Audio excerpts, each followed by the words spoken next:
Agora, além do mais, uma matéria do Metrópolis.com que traz informações sobre o caso do Lulinha. Esse é um outro destaque, né? Até mesmo nessa entrevista que a gente mencionou aqui com o Carlos Viano, presidente da CPMI e do INSS, que a Marília a gente fez logo na volta dos trabalhos, né? Depois do final do ano. O presidente diz que eram dois caminhos para a CPMI do INSS nessa reta final. Daniel Vorcaro e Lulinha. Eram as duas pessoas que eles mais queriam ouvir, não conseguiram e não devem conseguir. Daniel Vorcaro foi preso e, em relação ao Lulinha, eles tentaram a manobra de ir pela quebra do sigilo, que também não conseguiram. A CPMI do INSS entra com recurso para manter a quebra de sigilo do Lulinha. É a Luciana Saravia que traz os detalhes para a gente dessa história toda. Acesso a dados do filho do presidente, aprovados pela comissão, foram barrados pelo ministro Flávio Dino. Essa é mais uma das histórias que começam no Congresso, vão para o Supremo, voltam para o Congresso, seguem para o Supremo e ficam nessas idas e vindas entre esses dois poderes. Aqui foto do Lulinha, vamos subir para a gente ler juntos a matéria da Luciana Saravia. Dos assuntos mais importantes, portanto, da CPMI do INSS, principalmente nessa reta final. A CPMI do INSS entrou nessa terça-feira com um agravo regimental contra a decisão do ministro do Supremo Tribunal Federal, o Flávio Dino, que suspendeu as quebras de sigilo de Fábio Luiz Lula da Silva, o Lulinha.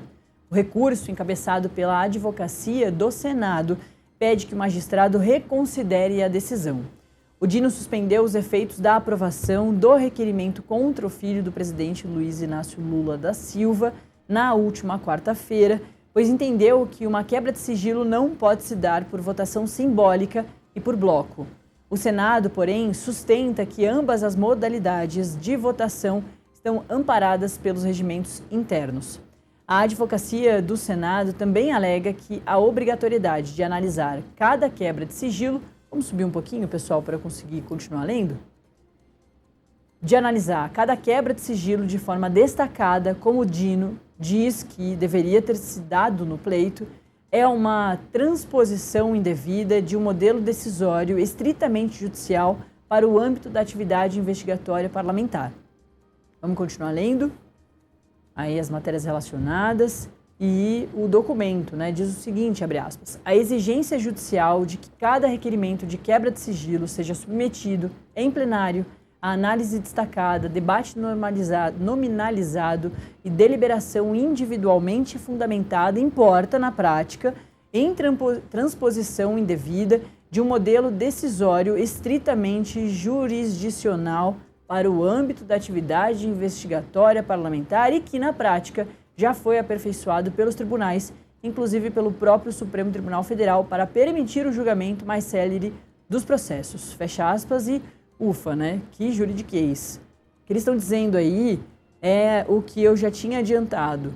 Eles dizem que toda a forma que eles votaram já está valendo. O Supremo já reconhece isso como uma votação para que isso pudesse acontecer. Então, que a suspensão da quebra de sigilo não faz sentido.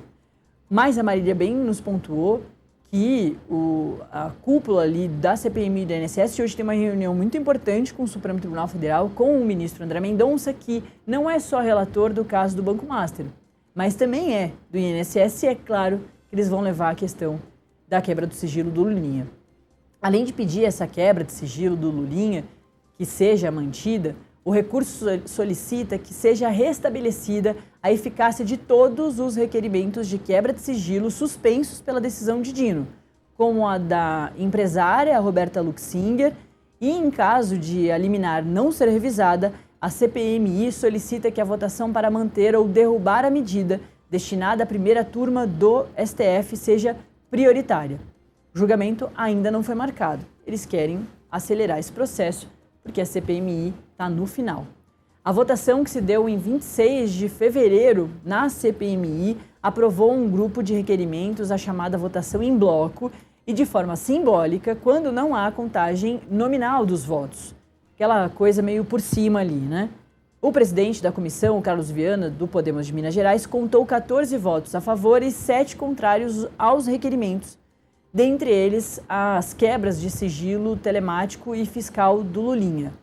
Isso aí deu aquele quebra-pau, trocação de soco lá no plenário da CPMI do INSS, como a Marília bem nos pontuou aqui na lembrança de tudo que aconteceu. Após o anúncio do resultado, a base governista contestou o placar e sustenta que havia mais parlamentares em pé contra os requerimentos dos que foram contabilizados por Viana. O pleito foi seguido por uma discussão generalizada e fez com que a base do governo levasse a questão ao presidente do Congresso, Davi Alcolumbre, do União Brasil do Amapá. Dias depois, tendo consultado a advocacia do Senado e visto as imagens da sessão da CPMI, o Alcolumbre decidiu manter a votação, sustentando que, apesar de o governo ter tido 14 votos, não seria suficiente para derrubar os requerimentos, já que o painel registrava a presença de 31 parlamentares, dando a maioria a favor dos requerimentos. Deu essa confusão toda e o caso foi para o Supremo do mesmo jeito. Afinal de contas, Davi Alcolumbre consentiu com a votação, só que chega no Supremo e é derrubado pelo ministro Flávio Dino.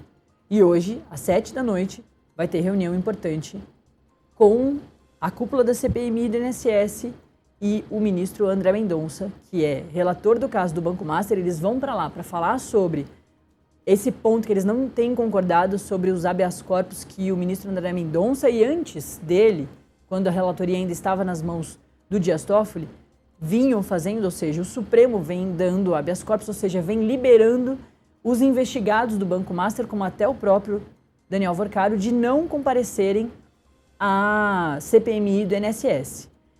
E também, claro, vão discutir a CPMI do INSS, porque o ministro André Mendonça também é relator do caso da farra do INSS. A gente vai continuar falando de